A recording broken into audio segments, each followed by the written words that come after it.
As our coaches work with parents in the Biblical Parenting Coaching Program, one of the first things parents do when they sign up is they take what we call the Child Behavior Inventory. This is an assessment that measures how children are doing in 10 different areas, and one of them has to do with disappointment. And invariably, we see nowadays that disappointment is the highest one, or the one with the most challenges in a particular child. It's not always the case, but disappointment is one of those significant areas that everybody needs to be able to address. Every child must have a plan for dealing with disappointment in their lives. This isn't just a now problem. It's a problem that they will have to deal with for the rest of their lives. And here's why. Disappointment happens when we come up to limits that we're not happy with.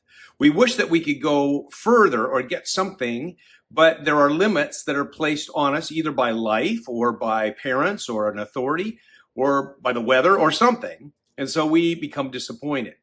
How we handle that disappointment is very important, because if we use it to churn up emotions, then we are going to be upset and angry people, or we're going to be unhappy people in life. The reality is that when a person can't live within limits, then they experience disappointment on a regular basis. And we all need to learn how to live within limits. That's why children need to learn to accept no as an answer. There's a movement now in America that with preschool education that you don't say no to children. I think it's a mistake. Now, I think some people overdo the no. And if you're in the habit of always saying no, maybe you need to back off a little bit and practice saying yes some more in some different ways. But children must, at some point in their childhood and in their relationship with life, hear the word no, because it allows them to go into their heart and practice accepting no as an answer. This place of acceptance is important. Now, if you think about it, there's a grieving process that we all go through, and that grieving process involves a lot of steps, as we know. And just as you go through the steps, you can see it in children's lives. The first thing, they can't believe, I can't believe you're saying no. And then they move to anger.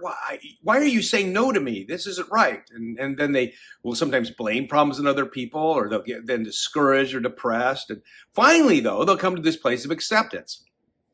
We want to teach them how to move to that acceptance process more quickly. If people can learn how to live within limits, it will help them, not just now as children, but also when they get to be older and they have to live on a budget someday, or they have to live on a diet someday. We all must learn how to live within limits. And the two key qualities we're going to develop are gratitude and contentment.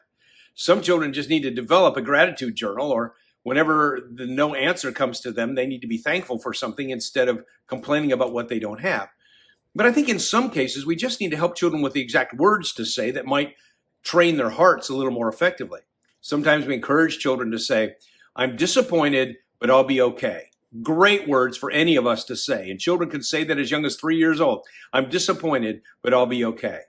When children learn how to do that, then it becomes this process internally of learning how to live within the limits and accept no as an answer. Children who can't accept no as an answer engage in all kinds of arguing or badgering or all kinds of things in the workshop of their heart. And so we're trying to teach them that those approaches are self-defeating. They're not helpful. You need to learn how to accept no as an answer, and you need to learn how to deal with disappointment in your life in order to be effective. So practicing saying no is helpful. Sometimes we have to just say, I had one family, this child had a hard time with no. And I said, why don't you just do this? Randomly say, I'm going to say no to you. And you say, I'm disappointed, but I'll be okay. And so even this is just, Dad would call out, no, Billy, no. And he would give his answer back.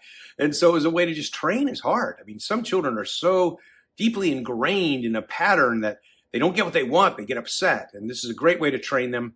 Accepting no as an answer is an important part of everyone's life, and it starts now in the lives of children. That's why we like the passage that we see in Titus 2:12. It says this, if salvation teaches us to say no to ungodliness and worldly passions, and to live self-controlled, upright, and godly lives in this present age. That's Titus 2:12. Let's teach our children to accept no as an answer.